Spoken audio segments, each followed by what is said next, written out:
Creating a horizontal navigation or menu system.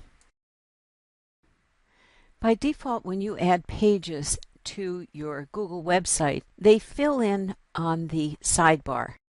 To add a horizontal top-line navigation, go up to the gear icon, coming down to and clicking Edit Site Layout.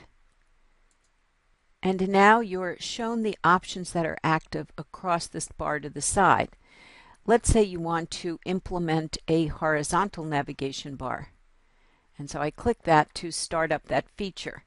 Now I did have a home page, so right now this horizontal navigation bar, and when I come over it, you'll see it shows up. When I move away, it stops. When you go back over here, it has a home button, but that's all. To add horizontal navigation items, left click in this area. You can see that right now only the home page is visible. I can add a page by clicking that option, and I'm shown any pages that are in the website. Now I'm going to click to choose to open under Module 1, and right now all I have is a home page, so let me put on my Who Are We page, and I'll say OK.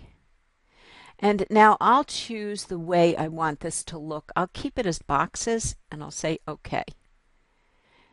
Now here comes that particular heading. Now if I want to add more to that, I'm going to click the option and go back to adding pages. And I'll go into my Module 1 pages and I'll put in my overview schedule and click OK. And I have to scroll back down. Now it's up here and it's on the same level as my Module 1.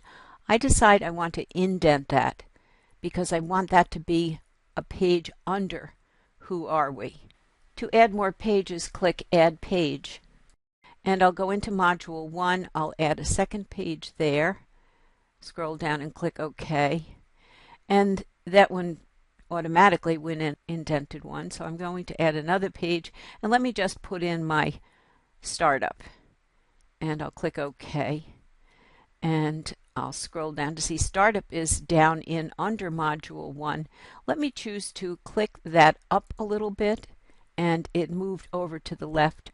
So I have my startup over there, and I'll just add one more page. Let's go under startup, and let me put in the educational philosophy page, and I'll click OK.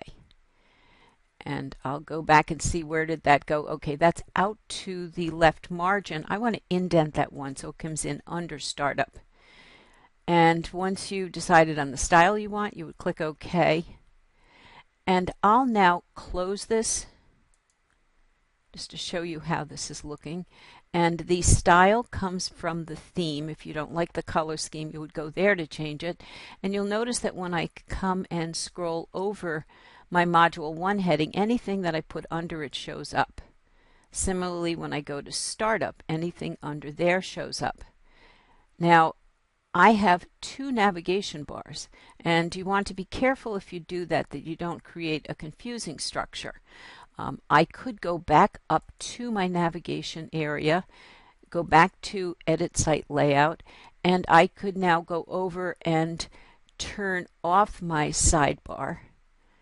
And when I then close that, you would see that in this case I no longer have that sidebar. So you can have both, but just be sure you don't create a confusing structure for your readers. Customize the navigation structure for your users.